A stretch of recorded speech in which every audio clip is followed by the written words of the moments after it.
कल्पना कीजिए एक ऐसे परिदृश्य की जहां तेहरान के किसी अज्ञात बेसमेंट में बैठा एक हैकर कुछ की स्ट्रोक्स के जरिए कीव की रक्षा कर रही एक उन्नत पैट्रियट मिसाइल बैटरी को पूरी तरह से अंधा कर दे। बिल्कुल। या फिर मध्य पूर्व में उड़ाया गया महज 2-3 हजार डॉलर का एक ड्रोन रातों रात दुनिया भर में कच्चे तेल की कीमतों में 50% का भारी उछाल ला दे। मतलब एक समय था जब युद्ध केवल सीमाओं पर लड़े जाते थे। सही कहा, लेकिन आज युद्ध का मैदान आपके स्मार्टफोन के क्लाउड सर्वर से लेकर आपकी कार के ईंधन टैंक तक फैल चुका है। बिल्कुल। तो सुप्रभात, आज के इस विस्तृत विश्लेषण में सभी श्रोताओं का स्वागत है। अगर हम क्षेत्रीय और राष्ट्रीय स्तर की घटनाओं पर एक नजर डालें तो ऊर्जा बाजारों में वर्तमान में ऐतिहासिक अस्थिरता देखी जा रही है। हाँ, और वहीं दूसरी ओर कूटनीतिक हलकों में एक संभाव्य युद्ध विराम के लिए शांति वार्ता की कोशिशें भी तेज कर दी गई हैं। जी, अब तथ्यों की गहराई में जाने से पहले ये बताना आवश्यक है कि इस कार्यक्रम को प्रोवेव एआई द्वारा प्रायोजित किया गया है और इसका निर्माण स्टाइलो न्यूज़ द्वारा किया गया है। और स्टाइलो न्यूज़ एक बहुत ही अत्याधुनिक एआई संचालित समाचार एप्लीकेशन है। बिल्कुल। और श्रोताओं के लिए ये जानना अत्यंत महत्वपूर्ण है कि स्टाइलो न्यूज़ असल में स्टाइलो इंटेल ऑप्स सॉफ्टवेयर का ही एक उपयोक्ता संस्करण है। इसका सीधा अर्थ ये है कि श्रोताओं के पास अब उस शक्तिशाली तकनीकी उपकरण तक अनूठी पहुंच है जिसे विशेष रूप से सरकारी, सैन्य और व्यावसायिक वैश्विक निर्णयकर्ताओं की खुफिया जरूरतों के लिए डिजाइन किया गया है। सही बात है। और आज का हमारा विषय वास्तव में उसी स्तर की वैश्विक बुद्धिमत्ता और विश्लेषण की मांग करता है। आज दिनांक 9 अप्रैल 2026 है और हमारे आज के विस्तृत विश्लेषण का विषय है एस्केलेट और negotiate, Iran targets global economy, cyber and strikes across the middle east. इस कार्यक्रम का मुख्य उद्देश्य पिछले 2 सप्ताह की घटनाओं के पैटर्न का एक स्पष्ट, निष्पक्ष और पूरी तरह से तथ्य आधारित विश्लेषण करना है। बिल्कुल। और ये स्पष्ट कर देना आवश्यक है कि इस चर्चा का उद्देश्य किसी विचारधारा का पक्ष लेना या किसी भी प्रकार का भय फैलाना बिल्कुल नहीं है। एकदम सही। हमारा लक्ष्य 60 के दशक के समाचार प्रसारणों जैसी शांत और तथ्यात्मक निष्पक्षता के साथ विभिन्न दृष्टिकोणों को समझना है। तो चलिए जमीनी सैन्य संघर्ष के तथ्यों से शुरुआत करते हैं। हाँ, ताकि ये समझा जा सके कि इस अभूतपूर्व स्थिति की जड़ें असल में कहाँ हैं। देखिए, स्रोतों के दस्तावेज बताते हैं कि फरवरी के अंत में अमेरिकी और इजरायली सेनाओं द्वारा किए गए संयुक्त हमलों में ईरान के सर्वोच्च नेता अली खामेनेई की मृत्यु हो गई। हाँ, और उनके साथ इस्लामिक रेवोल्यूशनरी गार्ड कॉर्प्स, जिसे हम IRGC कहते हैं, उसके खुफिया प्रमुख मेजर जनरल माजिद खादेमी की भी जान गई।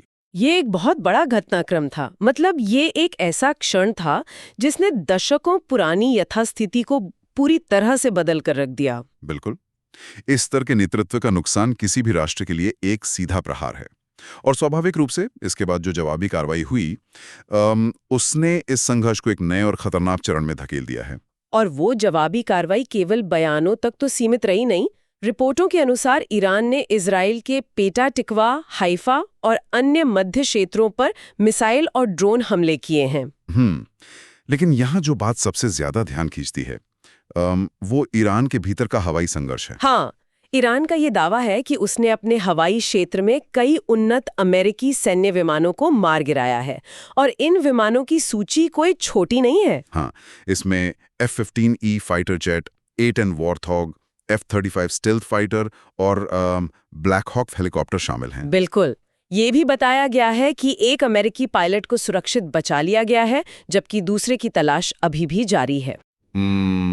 ये एक बहुत ही गंभीर स्थिति है। मेरा यही सवाल है कि जब कोई देश एक F-35 स्टेल्थ फाइटर जैसे अरबों डॉलर के उन्नत विमान को मार गिराने का दावा करता है, तो क्या ये केवल एक कूटनीतिक दबाव बनाने की कोशिश है या फिर हम सीधे तौर पर क्षेत्रीय युद्ध की एक नई परिभाषा को आकार लेते हुए देख रहे हैं? देखिए, यदि हम इसे पारंपरिक चश्मे से देखें तो ये पूर्ण युद्ध की घोषणा जैसा ही प्रतीत होता है। लेकिन सैन्य रणनीतिकारों की नजर में इसके पीछे का गणित कुछ और ही है। इस रणनीति को कैलिब्रेटेड साल्वो कहा जाता है। कैलिब्रेटेड साल्वो मतलब एक नपी तुली प्रतिक्रिया? बिल्कुल। इसके पीछे का तंत्र यह समझना है कि ईरान एक सीधा आमने सामने का पारंपरिक युद्ध नहीं चाहता, क्योंकि उसमें पश्चिमी शक्तियों की वायु और नौसेना की श्रेष्ठता हावी हो जाएगी। अच्छा, तो फिर उनका लक्ष्य क्या है? वो एसिमेट्रिक युद्ध लड़ रहे हैं, यानी एसिमेट्रिक वॉरफेयर। इसका उद्देश्य दुश्मन का पूर्ण विनाश करना नहीं है, बल्कि आर्थिक और रणनीतिक थकावट पैदा करना है। सटीक रूप से इस तंत्र को ऐसे समझें, ईरान एक ड्रोन दागता है जिसकी कीमत शायद 2 या 3 हजार डॉलर है। ठीक है। अब उस ड्रोन को हवा में नष्ट करने के लिए अमेरिका या इजराइल को एक पैट्रियट मिसाइल दागनी पड़ती है। और आपको पता है उसकी कीमत क्या है? लगभग $4 मिलियन। ओह, मतलब $2000 के ड्रोन के लिए $4 मिलियन की मिसाइल। हाँ। तो जब आप ऐसे सैकड़ों नपे तुले हमले लगातार करते हैं, तो आप केवल बुनियादी ढांचे को नुकसान नहीं पहुंचा रहे होते हैं, आप विरोधी की अर्थव्यवस्था और उनके मिसाइल रक्षा भंडार को खाली कर रहे होते हैं। बिल्कुल सही। ये एक सधा हुआ राजनीतिक और आर्थिक दबाव है जो पश्चिमी शक्तियों को एक बिंदु पर आकर राजनीतिक संयम बरतने पर मजबूर करने के लिए डिजाइन किया गया है। समझ गए। मतलब ये आमने सामने की जंग से ज्यादा दुश्मन की तिजोरी खाली करने की एक सोची समझी रणनीति है। हाँ बिल्कुल। लेकिन देखिए, यदि जमीनी और हवाई युद्ध इतना महंगा और जटिल है, तो एक विकल्प खोजना अनिवार्य हो जाता है। और शायद यही कारण है कि ये युद्ध अब डिजिटल और कॉरपोरेट दुनिया तक फैल चुका है। और ये बहुत ही चिंताजनक है।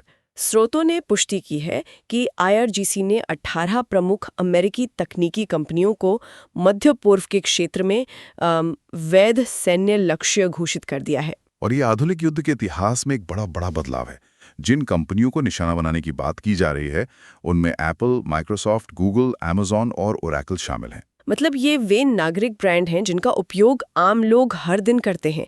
एक सैन्य संगठन द्वारा नागरिक तकनीकी कंपनियों को युद्ध का हिस्सा क्यों माना जा रहा है? देखिए, ईरान का ये दावा है कि इन नागरिक कंपनियों की जो आर्टिफिशियल इंटेलिजेंस है, जिसे हम AI कहते हैं, और उनकी क्लाउड कंप्यूटिंग तकनीक, हाँ। उसने अमेरिकी और इजरायली सेनाओं को ईरानी नेताओं की लक्षित हत्याओं को अंजाम देने में सीधे तौर पर मदद की है। लेकिन क्या एक क्लाउड सर्वर वास्तव में एक सैन्य हथियार का काम कर सकता है? इस आरोप के पीछे का तर्क समझना बहुत महत्वपूर्ण है। आज के आधुनिक सैन्य अभियानों में लक्ष्य की पहचान करने के लिए केवल दूरबीन या रेडार का उपयोग नहीं होता। उपग्रहों से प्राप्त होने वाले हजारों gigabytes visual data, real time surveillance footage और संचार सिग्नलों को प्रोसेस करना होता है।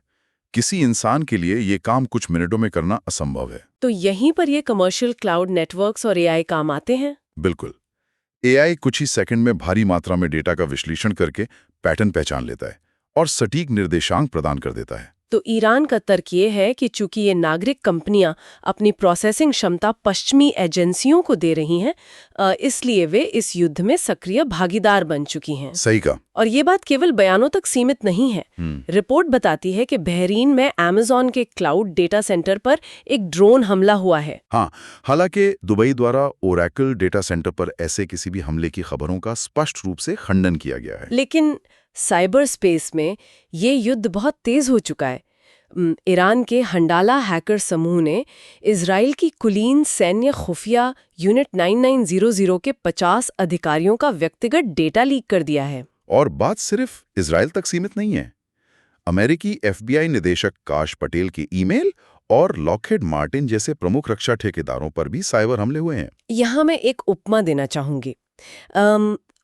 पारंपरिक रूप से सेनाएं पुलों और रेलवे लाइनों को नष्ट करती थीं ताकि दुश्मन आगे न बढ़ सके। बिल्कुल। तो क्या हम ये कह सकते हैं कि आज के युग में ये जो सर्वर और क्लाउड डेटा सेंटर हैं, ये आधुनिक सैन्य पुल बन गए हैं? वाह, एक बहुत ही सटीक उपमा है। लेकिन इसका असर पारंपरिक पुल टूटने से भी कहीं अधिक गहरा होता है। वो कैसे? देखिए, जब आप एक भौतिक पुल तोड़ते हैं तो सेना दूसरा रास्ता खोज सकती है, लेकिन जब आप एक क्लाउड डेटा सेंटर को नष्ट करते हैं या हैक करते हैं तो आप सेना को पूरी तरह से अंधा कर देते हैं। इजराइल की जिस यूनिट 999 का आपने जिक्र किया, वो उनका मुख्य विजुअल इंटेलिजेंस और मैपिंग डिवीजन है। वे इलाके के 3D नक्शे बनाने के लिए क्लाउड डेटा पर निर्भर हैं। तो यदि उनका सर्वर डाउन हो जाए तो उनके लड़ाकू विमानों को ये पता ही नहीं चलेगा कि लक्ष्य कहाँ है। बिल्कुल। और स्रोतों में रूस के बरकुट हैकर समूह का भी उल्लेख है, जो यूक्रेन के रक्षा रसद प्लेटफॉर्म और तोपखाना कमांड सिस्टम को निशाना बना रहा है। हाँ, तो जब ये सिस्टम हैक होता है तो तोपखाने की इकाई के पास गोले तो होते हैं, लेकिन उनकी स्क्रीन काली हो जाती है। सही कहा। उन्हें नहीं पता होता कि फायरिंग कहाँ करनी है। इस तरह डेटा पर हमला सीधे तौर पर हथियारों को बेअसर कर देता है। यह वास्तव में एक चौंकाने वाला परिदृश्य है। मतलब डिजिटल दुनिया में सेना को अंधा करना एक रणनीति है, लेकिन वैश्विक संसाधनों और भौतिक आपूर्ति श्रृंखलाओं का गला घोटना वो एक बिल्कुल अलग स्तर का कदम है। हाँ, क्योंकि जब बुनियादी ढांचे पर इस तरह के हमले होते हैं तो उनका सीधा प्रभाव वैश्विक अर्थव्यवस्था पर पड़ता है। बिल्कुल। जैसे कि स्रोतों के अनुसार ईरान ने हॉर्मूज जलडमरू मध्य यानी स्ट्रेट ऑफ हॉर्मूज को अमेरिकी और इजरायली जहाज़ों के लिए पूरी तरह से बंद करने की चेतावनी दी है। देखिए, हॉर्मूज जलडमरू मध्य वैश्विक ऊर्जा सुरक्षा की मुख्य धमनी है। दुनिया के कुल कच्चे तेल का लगभग 20% इसी संकरे जलमार्ग से होकर गुजरता है। तो इसका तंत्र बहुत सीधा है। जब इस मार्ग से तेल की आपूर्ति रुकने का जरा सा भी खतरा पैदा होता है तो वैश्विक बाजार घबराहट में प्रतिक्रिया करते हैं। और यही कारण है कि हम ब्रेंट क्रूड ऑयल की कीमतों में 50% से अधिक का भारी उछाल देख रहे हैं। और यह उछाल केवल पेट्रोल पंपों तक सीमित नहीं रहता है ना, यानी जीसीसी देश, उनके बुनियादी ढांचे पर भी खतरा मंडरा रहा है। विशेष रूप से संयुक्त अरब अमीरात, बहरीन और कुवैत के ऊर्जा ढांचे और विलवणीकरण संयंत्रों, जिन्हें हम डिसैलिनेशन प्लांट्स कहते हैं। हाँ, और ये विलवणीकरण संयंत्र इन देशों के लिए जीवन रेखा हैं, क्योंकि वे समुद्री जल को पीने योग्य बनाते हैं। तो जरा सोचिए, यदि उन संयंत्रों पर मिसाइल या साइबर हमला होता है तो कुछ ही दिनों में लाखों लोगों के लिए पीने के पानी का संकट पैदा हो जाएगा। ये तो एक गंभीर मानवीय संकट होगा। बिल्कुल, ये एक रणनीतिक हमले से कहीं आगे की बात है। खैर, इस क्षेत्रीय तनाव के बीच स्रोतों में एक ऐसा तथ्य उभर कर सामने आया है जो असतह पर बिल्कुल अलग दिखने वाली घटनाओं को एक साथ जोड़ देता है। अब यूक्रेन वाले बयान की बात कर रही हैं? हाँ, यूक्रेन के राष्ट्रपति ज़ेलेंस्की का एक बयान सामने आया है जिसमें उनका दावा है कि रूस ने इजराइल के 50 से अधिक नागरिक ऊर्जा लक्ष्यों की सैटेलाइट खुफिया जानकारी ईरान को साझा की है। ये एक बहुत बड़ा आरोप है। लेकिन जो बात सबसे ज्यादा ध्यान देने योग्य है वो ये है कि मध्य पूर्व में बढ़ते इस तनाव के कारण यूक्रेन को पैट्रियट मिसाइलों की भारी कमी का सामना करना पड़ रहा है। हाँ, ये बहुत महत्वपूर्ण बिंदु है। ये बात थोड़ी उलझी हुई प्रतीत होती है। मतलब मध्य पूर्व में दागी गई मिसाइलों का सीधा असर पूर्वी यूरोप के सुरक्षा कवच पर कैसे पड़ सकता है? देखिए, इसे वैश्विक रक्षा आपूर्ति श्रृंखला का बटरफ्लाई इफेक्ट या तितली प्रभाव कह सकते हैं। अच्छा। इसके पीछे का कारण बहुत ही व्यावहारिक है। अनुभव उन्नत वायु रक्षा प्रणालियां जैसे कि पैट्रियट मिसाइलें वे रातों रात कारखानों में नहीं बनाई जा सकती। इनके निर्माण में समय और जटिल तकनीक लगती है। हाँ, तो जब ईरान इजराइल और खाड़ी देशों पर मिसाइल हमलों की झड़ी लगाता है तो उन देशों को अपनी रक्षा के लिए अमेरिका और पश्चिमी सहयोगियों से तत्कालीन पैट्रियट मिसाइलों की आवश्यकता होती है। और चूंकि दुनिया भर में इन प्रणालियों का एक सीमित भंडार है, इसलिए संसाधनों को मध्य पूर्व की ओर मोड़ दिया जाता है। बिल्कुल, और इसका सीधा परिणाम ये होता है कि यूक्रेन जैसे देश जो पहले से ही रूसी हवाई हमलों का सामना कर रहे हैं, वे बिना पर्याप्त सुरक्षा कवच के रह जाते हैं। मतलब एक महाद्वीप की रणनीतिक आवश्यकता दूसरे महाद्वीप को असुरक्षित छोड़ रही है। ये वास्तव में एक गहरी अंतर्दृष्टि है कि कैसे वैश्विक सैन्य संसाधन एक शून्य योग खेल यानी जीरो सम गेम में बदल गए हैं। हाँ, ये सब आपस में जुड़ा हुआ है। तो अब इस अत्यंत जटिल और उलझे हुए परिदृश्य में ये समझना आवश्यक है कि विभिन्न देशों के निर्णयकर्ता किस दिशा में जा रहे हैं। बिल्कुल, और यहाँ हमें पूर्ण तटस्थता के साथ इन दृष्टिकोणों का विश्लेषण करना चाहिए।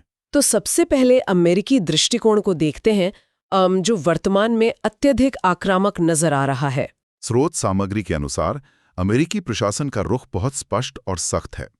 अमेरिकी राष्ट्रपति डोनाल्ड ट्रंप ने सार्वजनिक रूप से ईरान में शासन परिवर्तन की आवश्यकता की घोषणा की है।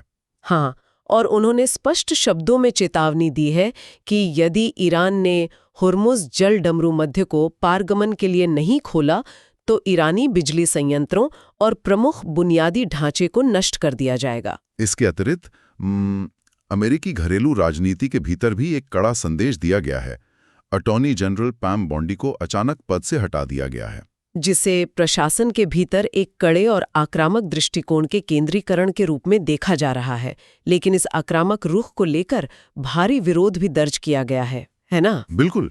यदि हम विपक्षी और कानूनी दृष्टिकोण का विश्लेषण करें तो सीनेटर चक शूमर और अन्य डेमोक्रेटिक नेताओं ने राष्ट्रपति की इस बयानबाजी पर गहरी चिंता व्यक्त की है। उनका तर्क है कि नागरिक बुनियादी ढांचे को नष्ट करने की धमकियां सीधे तौर पर युद्ध अपराधों की श्रेणी में आ सकती हैं। हाँ, और इसके अलावा 100 से अधिक अंतर्राष्ट्रीय कानूनी विशेषज्ञों ने एक संयुक्त खुला पत्र जारी किया है।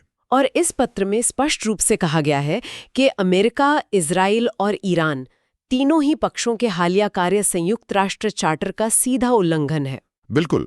और यदि हम इस पूरी स्थिति को ईरानी दृष्टिकोण से देखें तो उनका विमर्श पूरी तरह से अलग है। हाँ, इस्लामिक रेवोल्यूशनरी गार्ड कॉर्प्स का तर्क है कि वे जो कुछ भी कर रहे हैं वो अंतर्राष्ट्रीय कानून के तहत आत्मरक्षा का अधिकार है। उनका कहना है कि उनके मिसाइल हमले और जलमार्ग पर नियंत्रण के प्रयास उन हमलों का केवल एक आनुपातिक जवाब हैं जिनमें उनके शीर्ष नेता मारे गए थे। वे इन कार्यवाहियों को अपनी संप्रभुता की रक्षा मानते हैं।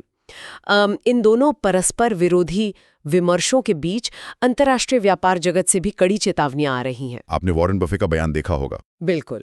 दिग्गज निवेशक वॉरेन बफे ने दुनिया को आगाह किया है, विशेषकर ईरान के संभावित रूप से परमाणु हथियार हासिल करने के खतरों को लेकर।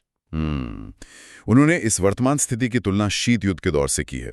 लेकिन उनका ये भी मानना है कि आज का परिदृश्य शायद उस समय से अधिक अस्थिर है, क्योंकि इसमें कई अनियंत्रित गुट और उन्नत प्रौद्योगिकियां शामिल हैं जो पलक झपकते ही नियंत्रण से बाहर हो सकती हैं। एकदम सही बात है।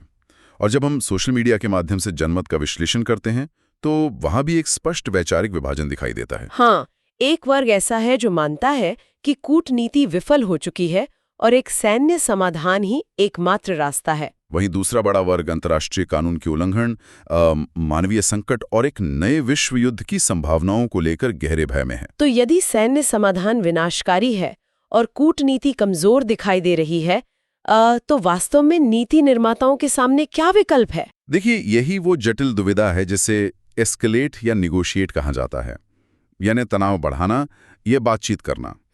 यदि वे सैन्य रूप से तनाव बढ़ाते हैं तो उन्हें वैश्विक ऊर्जा बाजार के पतन और कई मोर्चों पर एक साथ युद्ध का जोखिम उठाना पड़ता है। और दूसरी ओर यदि वे बातचीत करते हैं तो उन्हें घरेलू राजनीति में कमजोर दिखने का जोखिम होता है और हो सकता है कि उन्हें ऐसी कूटनीतिक रियायतें देनी पड़ें जो उनके दीर्घकालिक हितों के खिलाफ हों। मतलब हर एक निर्णय के परिणाम गहरे और दूरगामी हैं। तो इस संपूर्ण विश्लेषण को समेटते हुए श्रोताओं के लिए यह जानना सबसे महत्वपूर्ण है कि भविष्य की संभावनाएं क्या हैं। जी। आने वाले 24 से 72 घंटों या अगले कुछ हफ्तों में किन प्रमुख घटनाक्रमों पर ध्यान दिया जाना चाहिए? देखिए, खुफिया आकलनों के आधार पर जो सबसे संभावित परिदृश्य है वो यह है कि इजराइल मध्य पूर्व में अमेरिकी सैनिक ठिकानों और खाड़ी देशों के बुनियादी ढांचे पर सीमित लेकिन निरंतर मिसाइल और ड्रोन हमले जारी रहेंगे। सबसे बाब अल मंडेब जलडमरू मध्य में वाणिज्यिक जहाजों पर उनके द्वारा संभावित हमले वैश्विक आपूर्ति श्रृंखला को और अधिक बाधित कर सकते हैं। तो क्या कूटनीतिक मोर्चे पर कोई ठोस प्रयास होते हुए दिख रहे हैं जो इस तनाव को कम कर सके? कूटनीतिक मोर्चे पर कुछ गतिविधियां तेज हुई हैं। संयुक्त राष्ट्र सुरक्षा परिषद में बहरीन द्वारा समर्थित एक प्रस्ताव पर मतदान होना है जो समुद्री मार्गों की सुरक्षा से संबंधित है। बिल्कुल। इसके साथ ही पाकिस्तान, मिस्र और तुर्की जैसे प्रमुख देश एक 45 दिवसीय युद्ध विराम को लागू करने के लिए पर्दे के पीछे से कूटनीतिक प्रयास कर रहे हैं। और इन वार्ताओं की सफलता या विफलता ही यह तय करेगी कि आने वाले हफ्तों में ये क्षेत्र किस दिशा में आगे बढ़ेगा। लेकिन सूचनाओं के इस महासागर में वो कौन सा एक सबसे महत्वपूर्ण संकेत है जिस पर विशेष रूप से नजर रखनी चाहिए?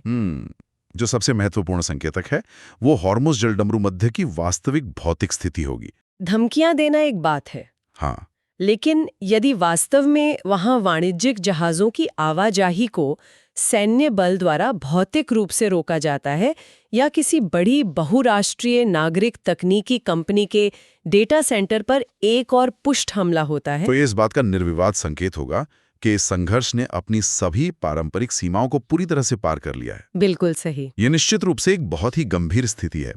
अब इस विस्तृत विश्लेषण का समापन करने से पहले हम एक ऐसे गहरे विचार पर ध्यान केंद्रित करना चाहेंगे जो भविष्य के परिदृश्य को सोचने के लिए प्रेरित करता है। जी बिल्कुल। आज के तथ्यों से जो एक सबसे विचलित करने वाली बात उभरकर सामने आई है वो ये है कि युद्ध अब केवल जमीन, पानी या हवा में नहीं लड़े जा रहे हैं। जब नागरिक तकनीकी कंपनियां और उनका क्लाउड डेटा सेंटर इंफ्रास्ट्रक्चर वैश्विक युद्धों में खुले तौर पर वैध सैन्य लक्ष्य घोषित कर दिए जाते हैं, तो ये वैश्विक सुरक्षा के लिए एक अभूतपूर्व चुनौती है। बहुत बड़ी चुनौती है। भविष्य में कोई भी संप्रभु देश या कॉरपोरेशन अपनी सीमाओं और अपनी डिजिटल संपत्तियों को कैसे सुरक्षित रख पाएगा? क्या इंटरनेट और एआई का युग युद्ध के नियमों को हमेशा के लिए बदल रहा है? देखिए, ये एक अत्यंत गंभीर और विचारणीय प्रश्न है। आधुनिक समाज जिस तकनीकी नींव पर खड़ा है, वही नींव अब सबसे बड़ा युद्ध का मैदान बन चुकी है। सही कहा। और इसका समाधान खोजना आगामी दशक की सबसे बड़ी चुनौती होगी। बिल्कुल। खैर, श्रोताओं को ये बताना आवश्यक है कि आज का ये तथ्यात्मक और बहुआयामी विश्लेषण स्टाइलो न्यूज के सहयोग से ही संभव हो पाया है। और श्रोता www.stylonews.com पर जाकर उनके मोबाइल या कंप्यूटर ऐप को डाउनलोड कर सकते हैं, जहां वे सैकड़ों पारंपरिक समाचार स्रोतों और एक्स से सीधे अपने लिए कस्टमाइज्ड व्यक्तिगत इंटेलिजेंट स्टाइल न्यूज ब्रीफ प्राप्त कर सकते हैं। तो आज ही सब्सक्राइब करें। इस महत्वपूर्ण और जटिल विषय पर हमारे साथ जुड़ने के लिए बहुत बहुत धन्यवाद। यदि भविष्य की गहन चर्चाओं के लिए आपके कोई पसंदीदा विषय हैं, तो आप अपने अनुरोध भेज सकते हैं। हाँ, और नवीनतम अपडेट्स के लिए अपने पसंदीदा सोशल मीडिया प्लेटफॉर्म पर स्टाइलो न्यूज को फॉलो करना सुनिश्चित करें। बिल्कुल। सुरक्षित रहें, तथ्यों का निष्पक्ष विश्लेषण करते रहें और दुनिया की घटनाओं को इसी तरह गहराई से समझते रहें। धन्यवाद।